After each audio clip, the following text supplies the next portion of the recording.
When this album came out in August '94, it was such a smack in the face. As a debut album, there isn't many that are going to get anywhere close to it, actually.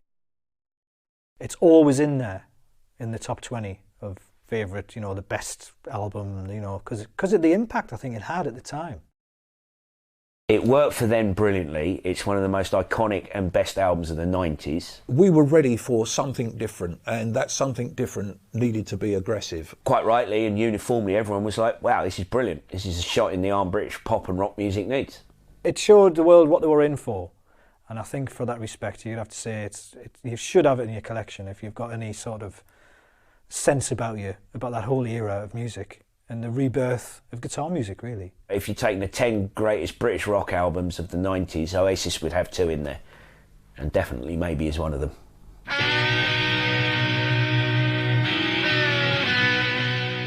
Why do you think that Definitely Maybe is the fastest selling indie release in UK history?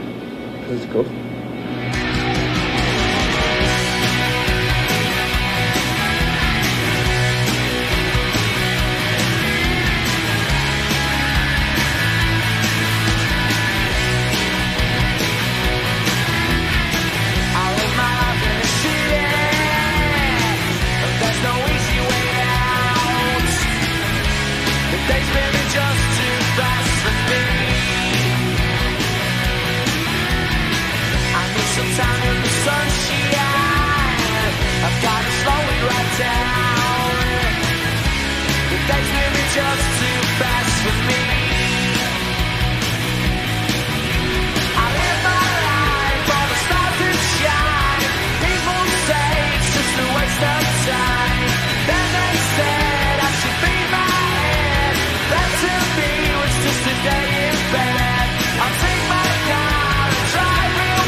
For years and years and years, music had been so po-faced and so up its own arse. And I think Oasis were the band that brought music back to people. The feel of that album and the singles that you had from that album, oh God, they're timeless, really. The songs were so classic. The songs, just one listen through to the album and you knew you were listening to something special. 2 listens through and you can't imagine where you've heard those songs before. It's in there amongst all the best debut albums. It's a cracking record. You go back to it and you listen to it and you still get a euphoric rush when you hear some of those songs again because you've forgotten. You'd go round a mate's house and Definitely Maybe was playing. You couldn't escape the album. It was just one of those that by default everyone seemed to have. If you were in any way addicted to rock music or something that wasn't sugary and sweet, you would have to have that album, and it became the soundtrack of many young people's lives back then. It was just so in your face, and it was very, very, very special as a record. And as I say, as debuts go, I can't think of many that come close. You're not down with who I am.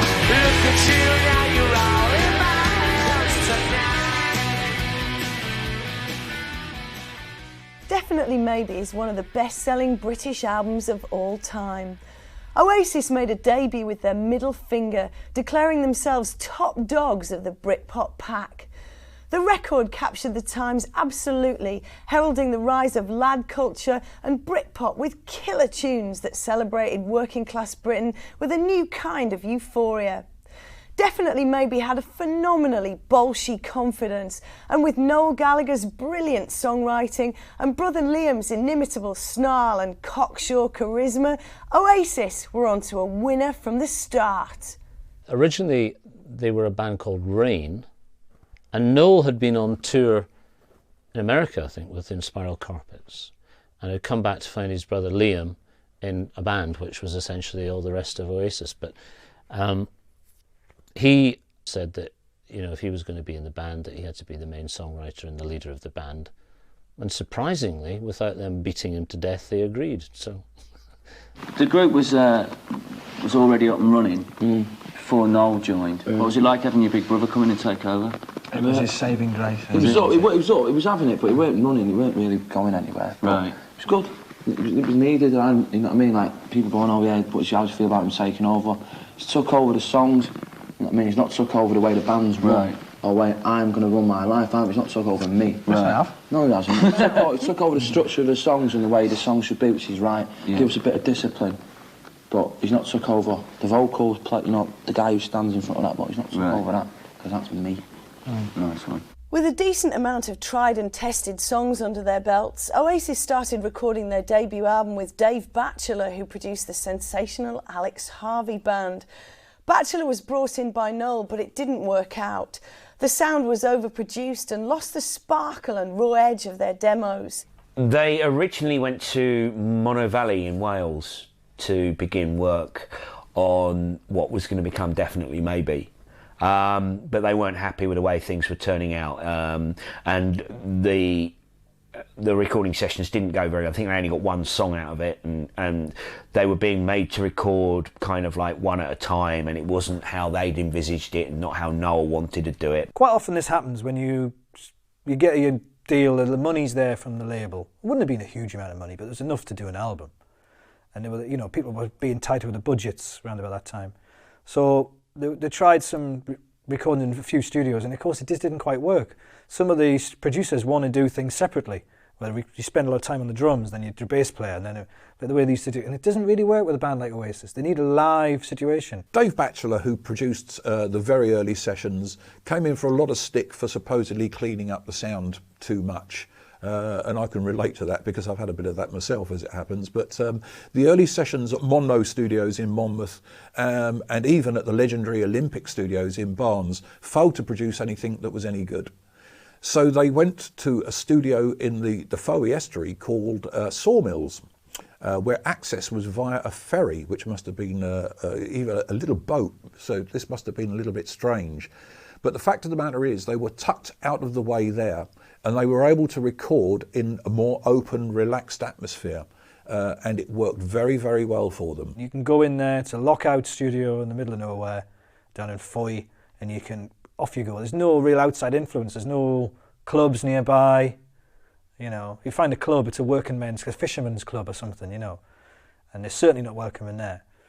So there's nothing to do, you just work. So from the moment you drag yourself out of your sweaty pit, you work until you throw yourself back in it. And it's just all you do all day is record.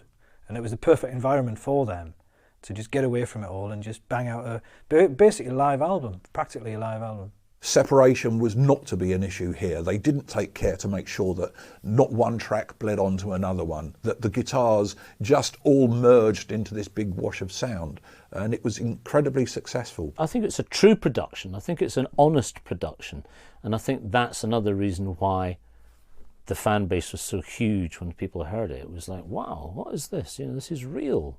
They're up at it in your face, fueled on God knows what, and you know, sounding like they know they're making a record for a generation. The drum sound was great. The drum sound was very, very tough. The guitars dominated. This wall of guitars was up front, and it absolutely just thrust out of the speakers and blew you away. From the first time you heard Rock and Roll Star, you tended to forget that it wasn't a Grammy-winning production, but it was just a great, filthy noise, and it's really what we needed back at that time. It's quite loud, the record. You compare it to other records at the time, it was loud, it was in your face. But that's what they needed. They want this wall of sound, and it's adequate, the production. I wouldn't say it was groundbreaking by any chance. The basic sessions at Sawmills lasted for 10 days, and the reputed cost for the whole album was $75,000, which for a rock album back then was actually very, very good indeed when you consider the amount of re-recording that was done. It started again from scratch. So 10 days, 10 very productive days at Sawmills. Bring It On Down was mooted to be the first single, but after they put down Supersonic, it became obvious that this was the hit. The surging Phil Spector-like sound of Supersonic and the very title itself captured the mood of the times perfectly. need to be myself. I can't be no one else. I'm feeling supersonic. Give me gin and tonic. You can have it all, but how much do you want it? You make me laugh. Give me your autograph. Can I ride with you in your BMW? You can sail with me in my yellow submarine. You need to find out, 'cause no one's gonna tell you what I'm on about. You need to find a way for what you wanna say. But before tomorrow, 'cause my friend said he'd take you home. He sits in the corner all alone. He lives under waterfall. Nobody can see him, nobody could ever hear him call.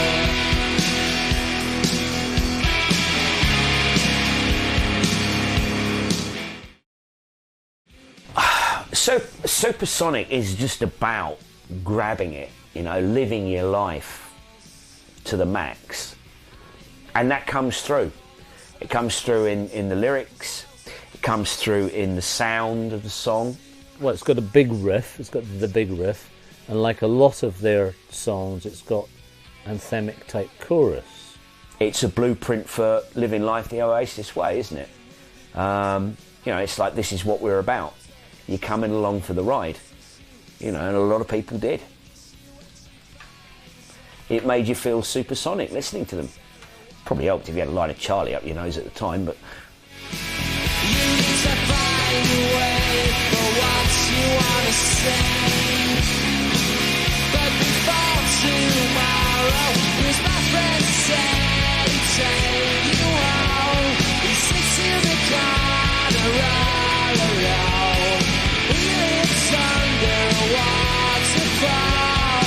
Nobody can see him, nobody could ever hear him call. Nobody could ever hear him call. Nobody could ever hear him call. Nobody could ever hear him call. Supersonic had a sort of a lovely edge to it. It had this great sort of tongue-in-cheek lyric about basically sort of saying you can you can have what you want and it's all fine, and there's some silly rhymes in there. Supersonic's hit quality is the fact that it has the most nonsense lyrics of any song that's ever been a hit in Great Britain.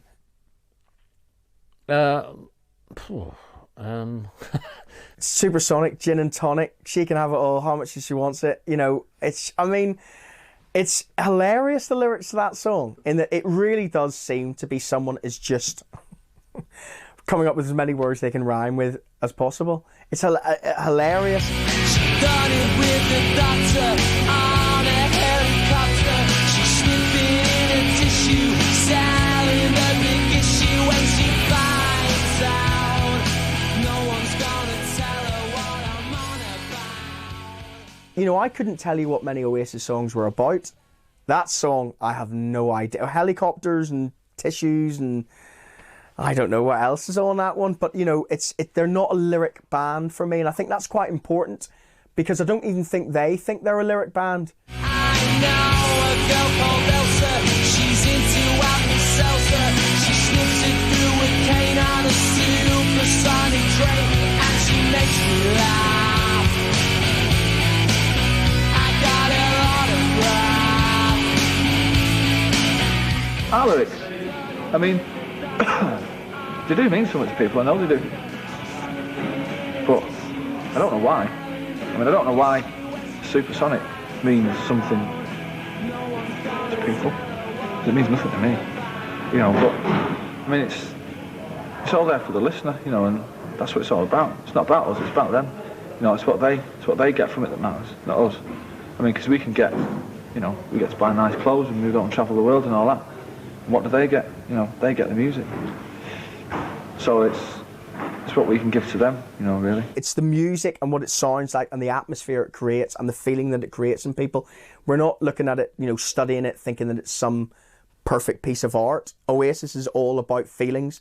It's all about, you know, Saturday night. It's all about being in love with the best person in the world, and then the next minute them not liking you. You know, it's about that. It's not about, you know, the rhyming structure was very, very clever. You know, it's about the feelings that they make up with the songs, I think. What was important about Supersonic is the fact that it was in the key of B. Now, the key of B is a fantastically hard rock key for guitars. Often overlooked by other groups, but they were quite fond of writing in this particular key, and it permeated a kind of up sound, a kind of a tension that, with that critically important groove of 101 beats per minute, just got inside the brain, and it was just irresistible. But it's got a killer chorus in it. It's you know, it's just got hooks all over it. So, and that's Noel's skill, is just throwing that hook line in. You listen to the start of the song, you think, well, where's this going?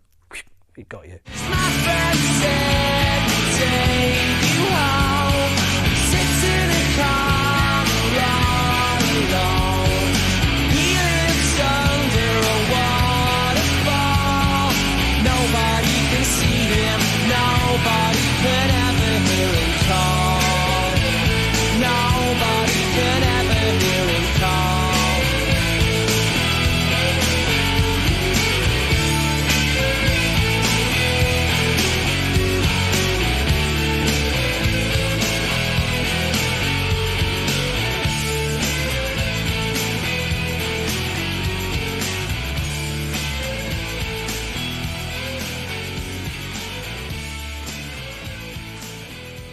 Their stage presence was brash, overconfident, but very exciting. Performance doesn't rate too highly, or an approach to performing never seems to rate too highly from Oasis, and never has done.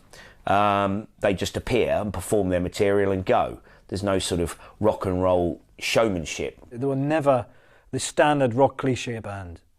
They didn't do any of that posturing that you would expect. And I like them for that, and I think they brought this whole new manner about British rock music at the time. It all became a bit scruffy, and a bit you know, dressed down rather than, you know, super show bands. I'd love to ask them why they chose to do that, because for some people getting up on stage is all about escapism, but for them it's obviously not. For them there's something else, because they don't feel the need to do very much beyond taking their perfunctory stance, and really sort of that's about it. Whether it's they truly feel their material is so good that carries them, you know, or whether it's a class related thing that, you know, they don't ever want to forget where they came from, and that doesn't have much to do with being a multi-millionaire rock star. I don't know what the reasons are, but the you know, Oasis live, and certainly the Gallagher's live performance, you know, is pretty static and hasn't changed very much over the years. They had this lovely, full-on wall of sound stage presence. There was nothing pretty about it. Just standing there, you know. But people liked it because they had great songs. So therefore, they just let it stand there and let it wash over you, you know.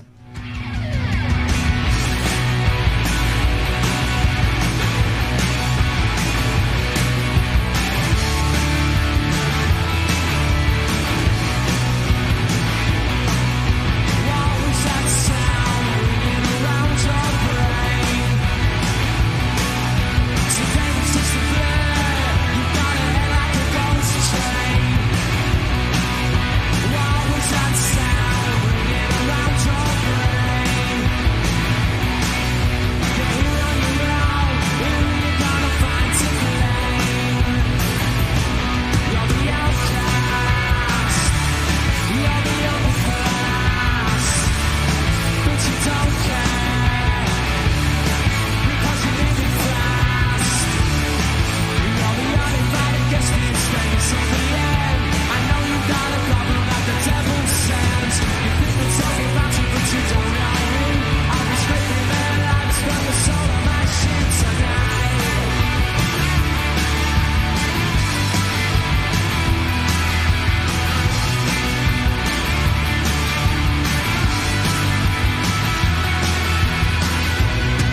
if I could sit down in a room with Noel or Liam, you know, have a serious discussion about stagecraft, I'd really be interested to know.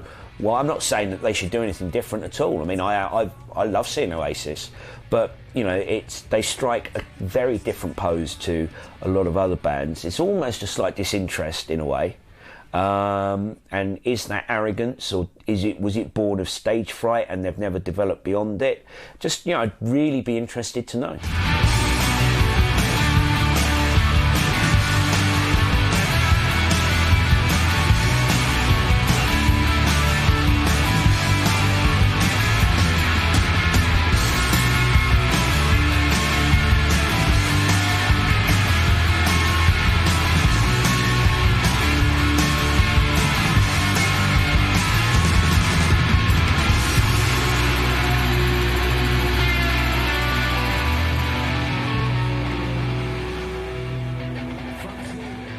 Liam's style was great. The way he used to work at the microphone without his hands touching the mic all the time, which was an interesting thing. He used to stand there with a cocky, arrogant pose, which was quite different from some of the other singers who just used to get hold of the microphone and work that. Liam Gallagher will stand there and he will just look straight into the audience's eye. And it's just the coolest thing that you'd ever see. There's nothing particularly refined around his stage performance, yet he's made it very much his own. Liam just brings the swagger of the street to, you know, I mean, literally, I doubt very much if there's anything different to Liam Gallagher walking down the street to the Liam Gallagher stood there with his hands behind his back, singing his heart out for Oasis. And you do kind of get this, like, what you see is what you get feel from him, and that's something that people that are into music, that they latch onto very quickly and they like, because they don't want to be pissed around, they don't want to be bullshitted. He's not the sort of person to sit and do his warm-ups and go, right, I'm ready, I'm now ready to perform. He's not like that. You know, he'll kick your head in and then go out and shout a bit. So, but he has this great presence on stage where he's just kind of, it's sort of slovenly, I don't know what the word is, and he just sort of saunters around and it's quite sort of, yeah, what? And that's his whole thing, and it kind of, you know, see, he's quite watchable like that, you know. I find it quite humorous.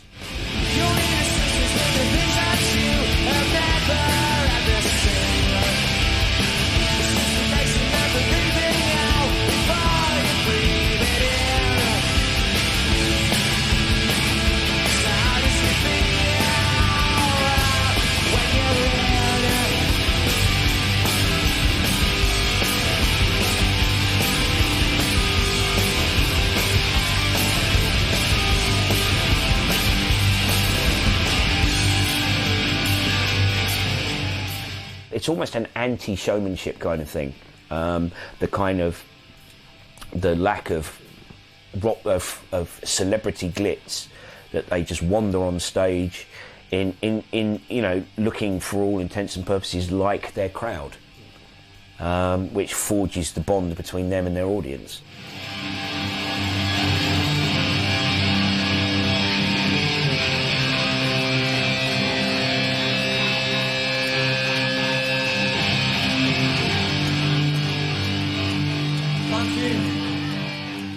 Things were moving fast for Oasis. They were still playing the small toilet circuit, but they were rammed now, the gigs, and fans were having to queue round the block to catch a glimpse.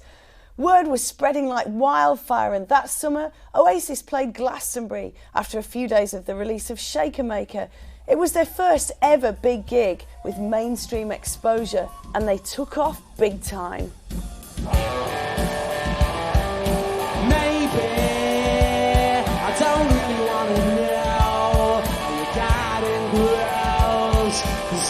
Just wanna fly.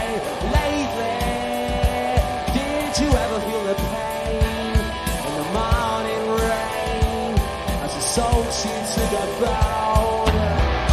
Maybe I just wanna fly, wanna live but don't wanna die. Maybe I just wanna breathe. Maybe I just don't believe. Maybe you're the same as me. We see things I'll never see.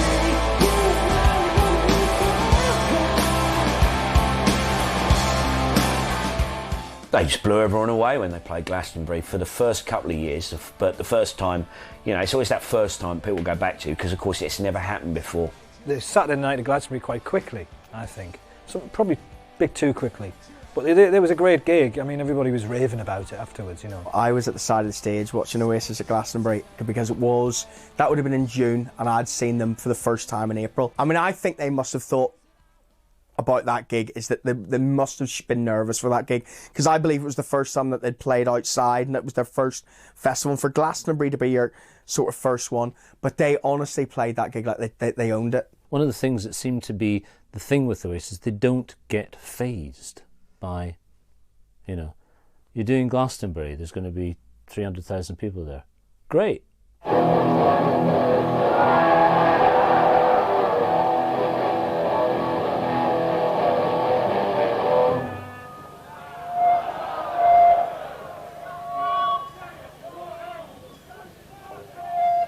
And I can even remember exactly what Liam Gallagher was wearing, because he had a like a dark jumper on with the collars coming out. And I remember the little bit, you know, the bottom of the shirt coming out at the bottom of the things. And there was, you know, everybody was completely covered in mud, looking like shit. And he was on stage looking like an absolute rock star.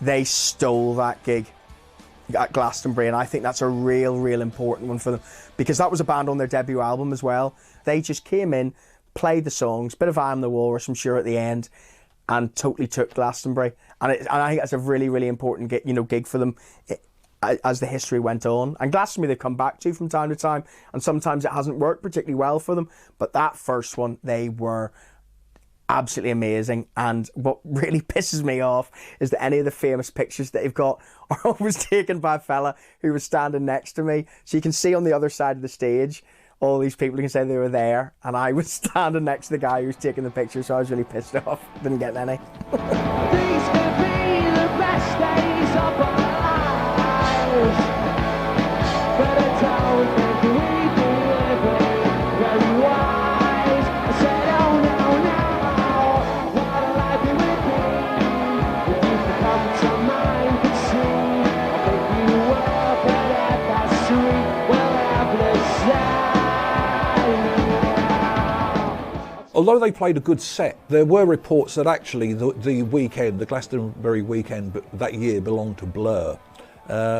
Certainly Oasis acquitted themselves very well. All of the first album material was acquitted very well indeed. But maybe not one of their most memorable gigs, in my opinion.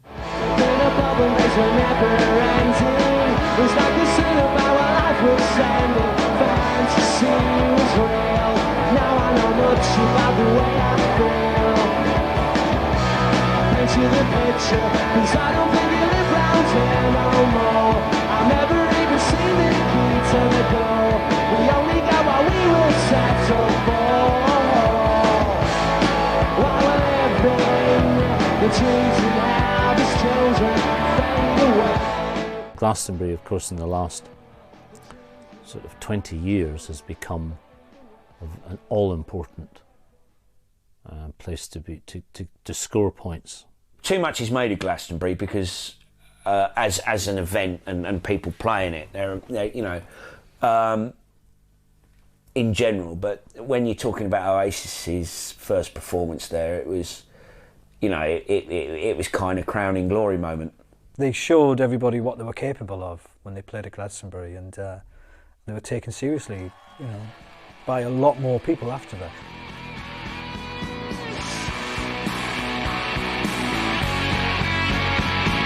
I'd like to be somebody else, and I know where I've been. I'd like to build myself a house out of plasticine.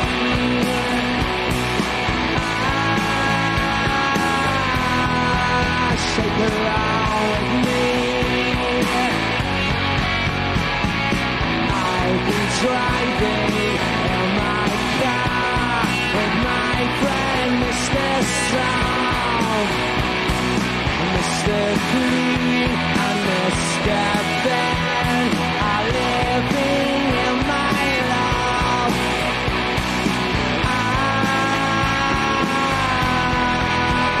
along with me.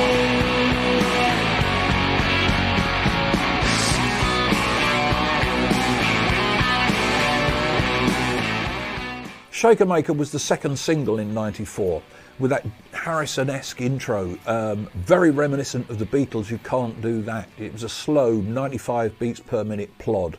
Again in the key of B, they've revisited that key that's so hard and was so right for Liam's voice. Shakermaker is, it's not as good a song as Supersonic by any means, but it's got a great edge to it. It's got a great chorus, even though I can't stand the verse, which is, you know, some old pop song from the 60s or 70s or something, reconstituted into a song. You can't get away from the fact that Shakermaker does sound a little bit like a very well-known fizzy drink commercial tune, and it's therefore is already a readily associated melody for people. I like to teach the world to sing in perfect harmony.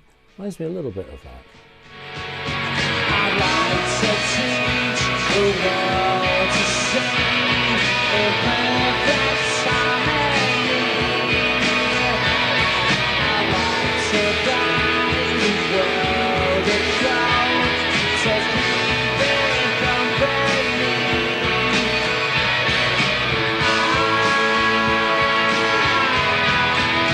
Shake along with me. A funny choice of a single, I thought, Shakermaker, and it really is with Supersonic. It was the second Oasis single, I do believe, Shakermaker, and again the lyrics are just, you know, don't look at the lyrics too hard with that song. Nonsense lyrics, the Shakermaker toy, tree war soft mints, and the reference to the local record shop.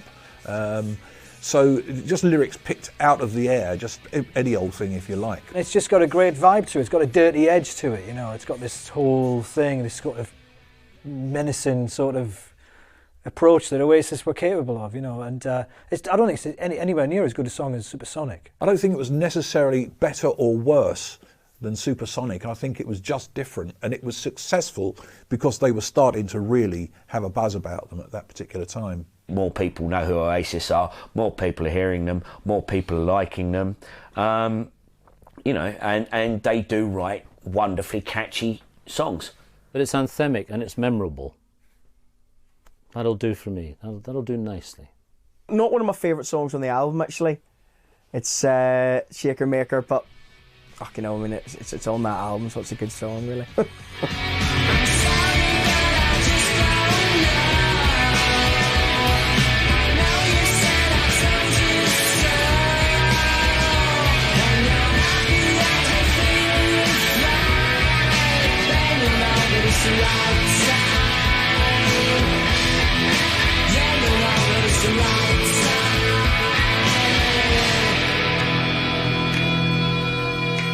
Shake along with me.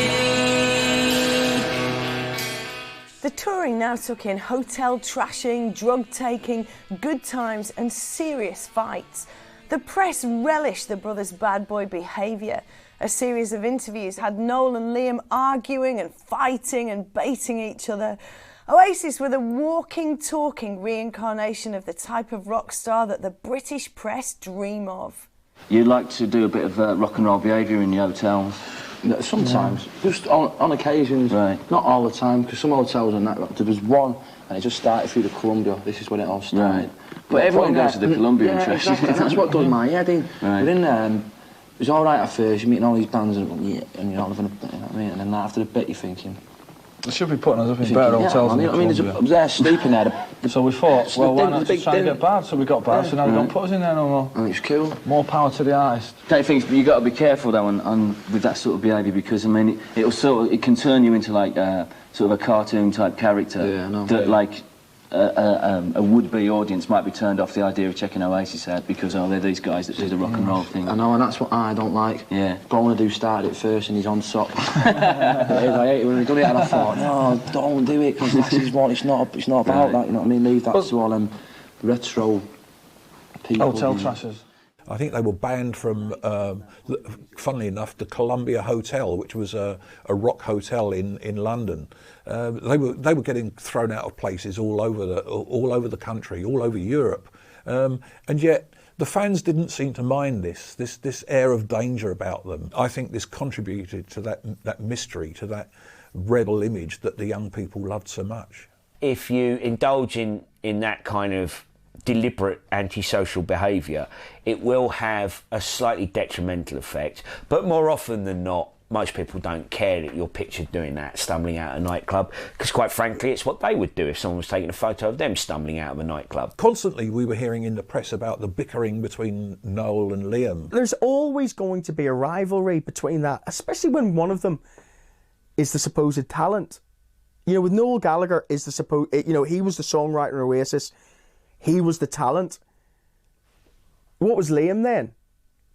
And that must have been very, very, very hard for them to, you know, it's hard enough having a brother or sister anyway, but to be in the biggest band in the world, for one person to have all the talent, yet the one face or the one finger gesture that everyone knew it was Liam's, I think that's going to be a very, very complicated thing. There's loads of daft songs that won't work right, that won't be right. Let's do what we're doing. What? Like Digsy's Dinner's acoustic song. Yeah, let's have it. Hang on a sec.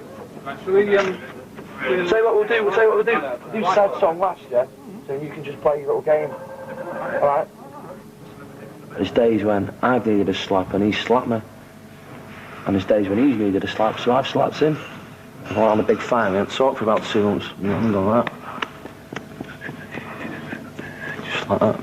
And then we just sort of like grown up one day. We can't work it out. We can't work it out. They have been at each other's throats at times, you know, throughout their career. And there has been times when maybe the band came that close to maybe not, you know, being anymore. But when it works and when they are together and when they both are brothers saying, do you know what, we've just made the best album in the world, it even makes it more believable. Of course, the stories about conflict and violence went on and on and on.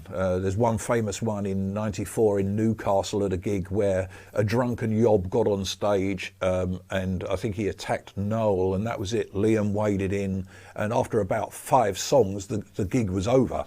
This geezer took it upon himself to jump up on stage through security and punched me in the eye with like this ring on or something, and there was a bit of blood everywhere. Really? So he just sort of took the guitar. Was he just overexcited, or had you done something to him? No, maybe it's just because he thinks he's hard and he thinks we're up for the fight and that. Right. And he thought, yeah, I'll have this. Well, it was actually because he found out I was sleeping with his girlfriend. Really? Yeah. Was it? Yeah. Nice one. The whole vulgar, unruly persona became their image, and they thrived on it. They appealed to the soccer yobs. They appealed to the young man who goes down the pub. They were no different, really, in that respect from the early Who or the Stones or loads of other bands that were around like that at that particular time. You need that. You do need it. Because there's too many bloody boring rock and pop stars out there who do what they're told by record company and management, you know, and quite frankly make the most insipid, boring music imaginable. And that's one thing that you can never accuse Oasis of. And the reason why we're in every paper is because there's something to write about. We're playing the game, and we mean it, and we're honest, and we've got the best songs, so that's why we're in everyone's face. As the nation warmed to the Gallagher's band, the third single, the soaring anthem Live Forever, was released in August. Little wonder that it became a major hit. It was their loudest, proudest statement so far, the perfect song to prime the nation for the album release. Maybe I don't really want to know how your garden grows, 'cause I just want to fly.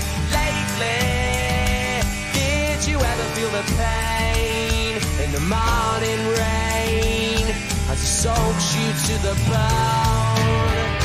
Maybe I just wanna fly, wanna live but don't wanna die. Maybe I just wanna breathe, maybe I just don't believe.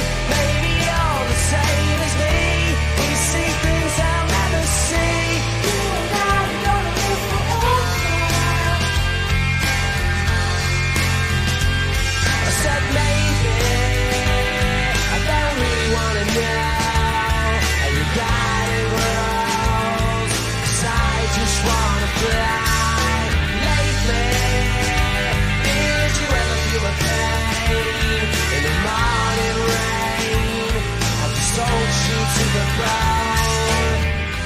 Live Forever got to number 10 in the UK in August '94, and I seem to remember it was never out of the charts. It seemed to hang around forever. I think Live Forever is a wonderful song. When you listen to it, it's probably where they were going.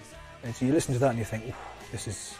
Because when you had the first two singles, they were good, but when that came out, it's like, what a song. That beat at the start, actually, I mean, Tony McCarroll, one thing that he did do very, very good was that boom, boom, boom, boom, boom at the start of the song, because it's an instantly recognisable song. You know, from the intro, you literally, I'll name that song in, one beat. Fantastic song. It sort of shows what Oasis were going to become later on, in that the way they, it did have that punky sort of attitude, but it had a really, very sensitive side to it, I think. And the lyrics, I thought, were an awful lot better. It's considered to be an ode to Peggy Gallagher, their mother, although Noel has said it's just about a couple of friends. It's a simple song, just lovely simple chord structure in G, and it shows that there was a deeper side to them, if you like. Still quite aggressive, still quite raunchy, but I think Noel was particularly proud of it. He's gone in print as saying that this shows people that Oasis are basically, there's a little bit more depth to them than people at first surmised. Great song, one of the most memorable Oasis songs. Maybe I will never be all the things that I want to be. Now is not the time to cry. Now's the time to find out why. I think you're the same as me. We see things I'll never see. You and I are gonna live forever.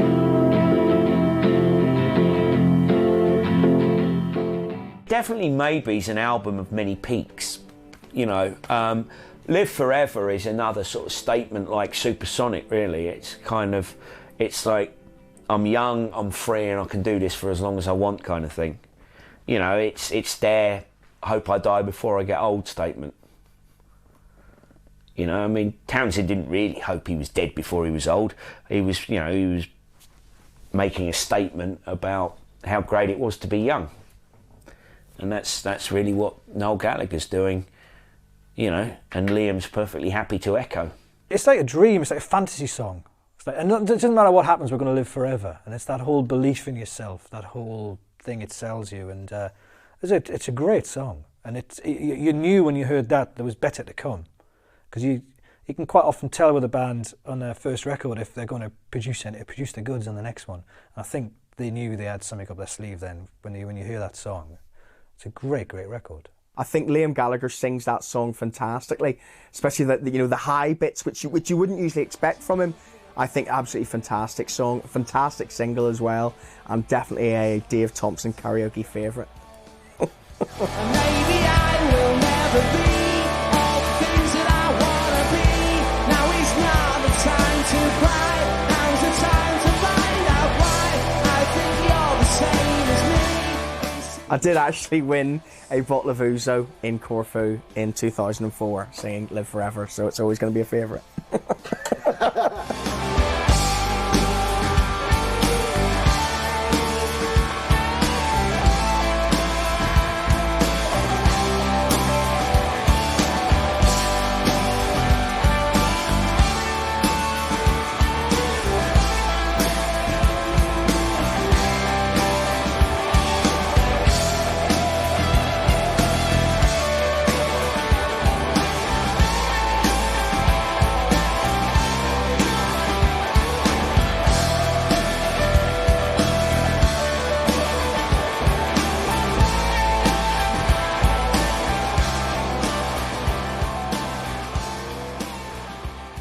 Definitely Maybe was released in August 1994. It was the fastest selling debut in British history, entering the charts at #1. They were on a trajectory that would see them become the biggest band in Britain. Definitely Maybe, I think, was the fastest selling debut album up until then. The album was phenomenally well received. It was the fastest selling UK album, which sold something like 100,000 in just 4 days. Quite rightly and uniformly, everyone was like, wow, this is brilliant. This is a shot in the arm British pop and rock music needs. It just pressed buttons with a certain age group of people. and then even press buttons with age groups that were slightly older. It was maybe harking back to, oh, that reminds me of a bit. You know, there's some tracks in there that sound a bit sort of 60s-ish. Guys my age were buying it, which is quite something. It wasn't just younger people buying it. Everybody was buying it because everybody wanted it. It reminded a lot of people of what they were into previously. No one was doing anything like Oasis when they turned up, and you know, although perhaps you couldn't have said before they arrived that was exactly what was required, I think you kind of knew. There was such this blandola kind of sort of thing. I mean, rock music had grunge, and Kurt Cobain had just died, so there was a hole to fill anyway in '94, and Oasis filled it. The country was so desperate. The general, especially in Britain, the buying public wanted a new rock band that they could either love or hate them. But that's what people wanted it. In a sense, Oasis had brought back quite a bit of rock and roll, just basic rock and roll, to the public, and because the Beatles, remember, come from humble beginnings, so there was a similarity there. Here's another band from humble beginnings, and people like that. We like a good victory in this country. We don't have that many of them. Cigarettes and Alcohol was the brilliant last anthem from the album, released in October 1994.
I think Cigarettes and Alcohol should have been our national anthem.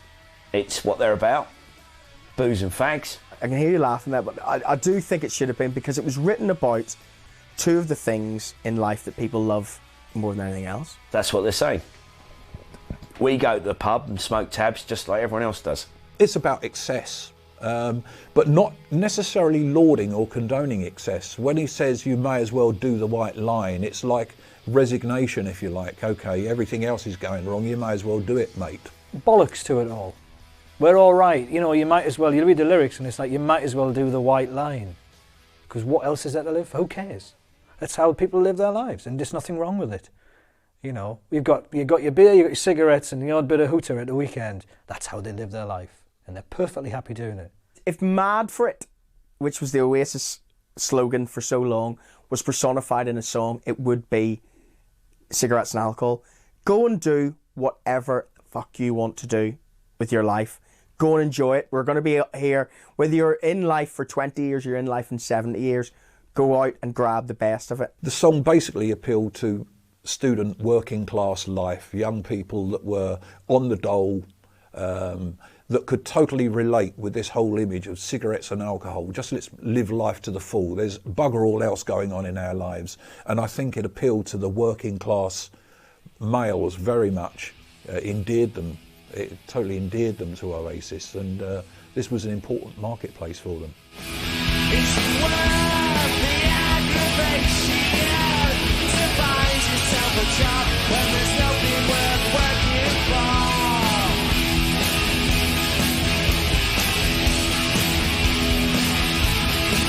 It's a crazy situation, but all I need are cigarettes and alcohol.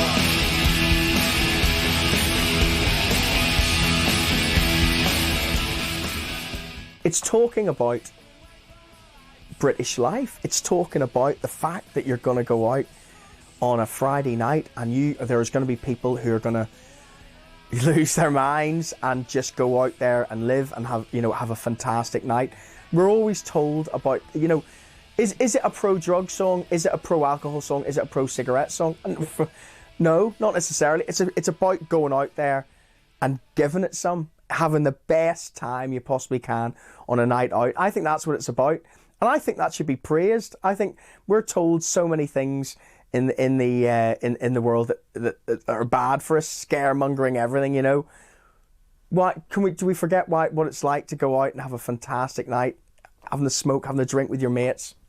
You forget about it sometimes, and that song reminded me very much so. I mean, it should have been the national anthem. Our national anthem is so boring, and I just think that would have been so. You can imagine, you can imagine getting your head going down like that whenever we win a medal at the Olympics to that song. I think it'd be brilliant.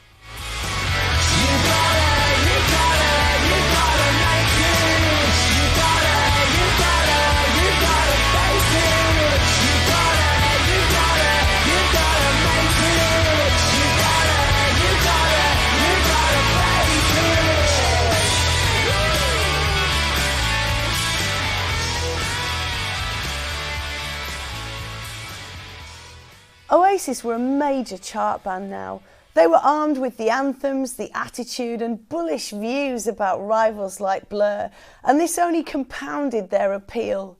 Funny, honest and abrasive, Oasis were everyone's idea of the ultimate rock and roll band. You've got to look at Oasis as being one of the best modern day hard rock bands that England's ever produced. Oasis had to be massive. Oasis if they hadn't been, I think it would have been one of the big crimes against humanity if Oasis hadn't been massive. Had the band together, Noel joined the band, world domination, here's A, let's get to Z. And they just went there. Because they went there pretty fast. We are the kings of the crop, and you lot are following us. That's what they were about. The attitude that they had, they would have made them... it would have been life. They'd have been seeing therapists for the rest of their lives if they hadn't have been successful, because they were so bloody sure they were going to get it. They were the young upstarts that rode into town, rode everyone else out of town, and then when they rode out of town, everyone else was following them.